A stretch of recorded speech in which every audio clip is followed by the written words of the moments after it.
Okay, I've always been fascinated with human sexuality, and you've stated in the past that human sexual energy is very similar to source energy, and I Well, want to know if you can expand on that. everything that is physical can be an extension of source energy. But sexuality is a subject where many people, without even knowing it, do the things that are necessary in order to tune into source energy.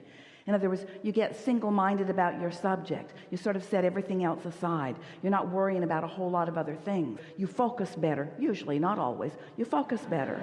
And then it is more empowered when there are two of you focused.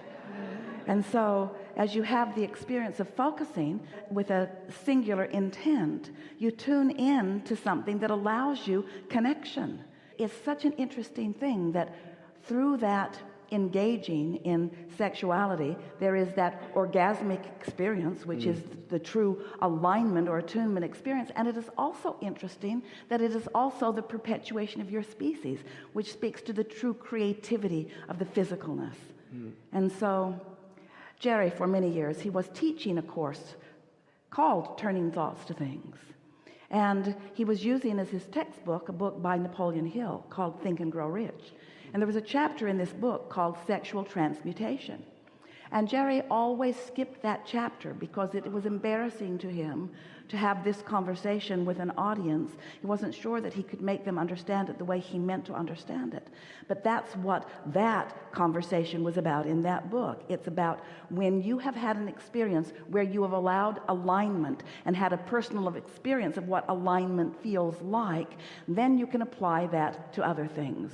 And so it's the focus, it's the single-mindedness, it's the interest that really is what that is all about.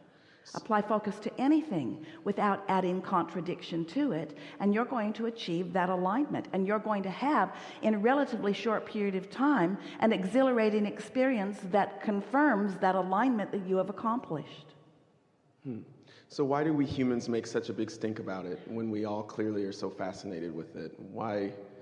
Why is it so? Well, we don't think that that's different from the way humans feel about most of their emotions. Most people are not utilizing emotion as any sort of guidance tool. Most people are observing and trying to get agreement with others. So many people are guarded about so many things. And we stated earlier today, this is really the answer to this important question that you've posed to us here, that when you are focused here in the physical experience, and you are needing a condition to be altered so that you can have a better feeling response to that condition, you're in trouble because you can't control the conditions. And so that's why your world gets all balled up in wars and walls and bombs and trying to control behavior, because so many people really believe they want to feel good. They innately want to feel good. And when they look at that and do feel good, and look at that and do feel good, and look at that and don't feel good, we understand why their knee-jerk reaction would be, we need to control that. We need to control that so that we can feel better. But in time, you have to acknowledge that impossible control just wads you all up and keeps you from your joy.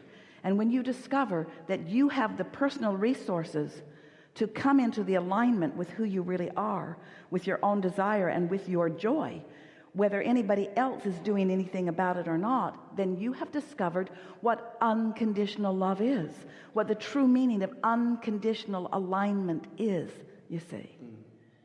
So most people are extremely well-meaning. They all were when they first got here. Some get further and further from it as they really believe that they need to control things for their own sake and for the sake of others. But the more they push against, because when you say no to something, law of attraction thinks you said yes to it. When you say no to something, it's like saying yes to the thing you don't want. So there's a war against drugs, and a war against poverty, and a war against teenage pregnancy, and a war against terrorism, and a war against, and a war against, and a war against, and all of those things getting bigger. Because the more of you focus and the more of you push against, then the more of those things exist in your world, but not necessarily in your world. Just because something is rampant in your civilization doesn't mean that it has to be expressing itself in your experience. It all depends upon what you are giving your attention to, you see. So it's interesting in a step 5 conversation The true route to the peaceful world that you want is through the war that you are now so much living. Because as you see that, you desire a different world. And so you launch a peaceful world, you launch a cooperative world into your vortex, and all those that are being born come with that in mind.